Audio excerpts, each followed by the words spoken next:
प्रथम नवरात्रि माँ शैलपुत्री ध्यानम वंदे वाञ्छितलाभाय चन्द्रार्धकृतशेखरं वृषारूढां शूलधरां शैलपुत्रीं यशस्विनी।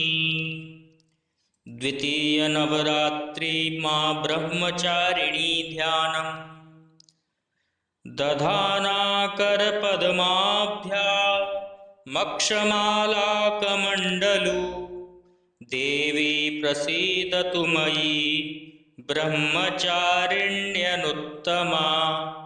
वन्दे वाञ्छितलाभाय चन्द्रार्धकृतशेखरां जपमालाकमण्डलू धरा ब्रह्मचारिणी शुभा। ॐ ब्रह्मचारिण्यै नमः।